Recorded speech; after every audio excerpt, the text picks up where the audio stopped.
Do you think Trump will run for a third term? I do, yes. Yeah, I do. What happens then, John? I don't know. I mean, I don't know. I am concerned about it for two reasons. One, Trump is 80 or will soon be 80.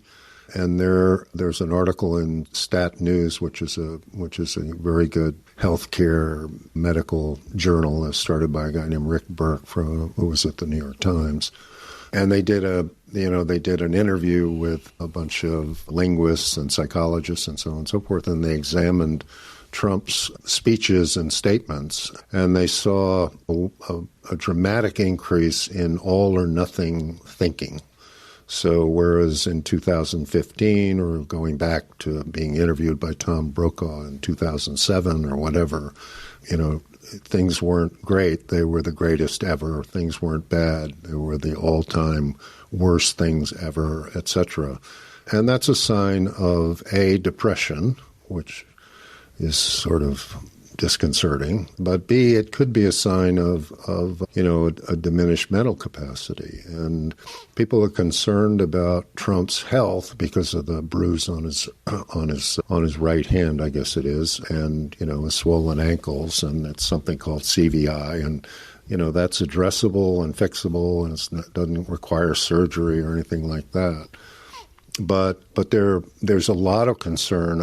I do a little sidebar here, which is in 2021, everyone that I know was talking about Biden's mental capacity, and none of that was getting covered in the press. I mean, I argue that it was suppressed, that people simply, the news media says, you know what, we're not going to go there because if we do, all hell's going to break loose or whatever.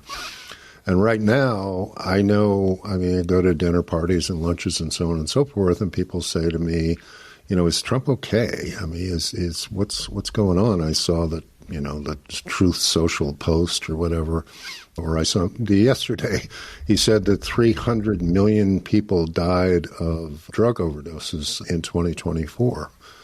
62 million people died worldwide of all causes. I mean, it was, it's just like, what is going on? So I think that's going to build up.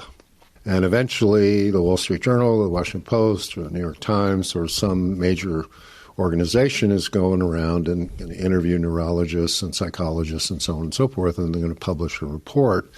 And because they covered up, essentially, Biden's diminished mental capacity, they're going to have a very hard time convincing the public generally that what they're saying about Trump is true. And if indeed Trump's, I don't know, obviously, and I'm not qualified to say, but people in the Stat article are professionals, and they acknowledge, obviously, that he's not a client. They don't have access to his medical records, but that question is going to come up, and it's going to be really, really explosive.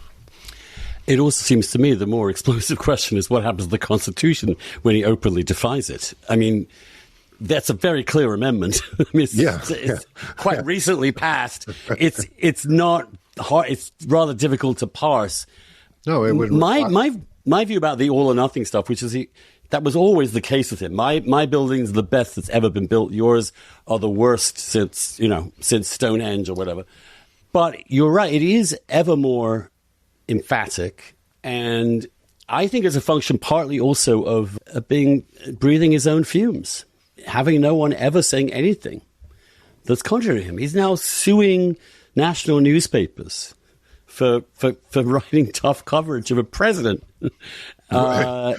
That's what he's doing. That's when someone asked him, I think John Carl said, like, what do you, something about it. He's like, we're going to go after you next. We now have from Miller and Loomer and others and Vance, the notion that we're going to go after all the progressive institutions and organizations. We're going to launch criminal investigations, or maybe, they're openly saying we're going to suppress other people's speech.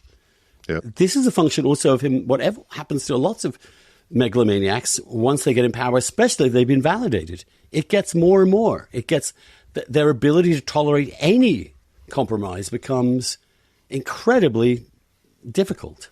Yeah, no, absolutely. Sane politicians go nuts. It took Thatcher 11 years to go completely nuts, but she did in the end. You win 3 elections, you think you're God.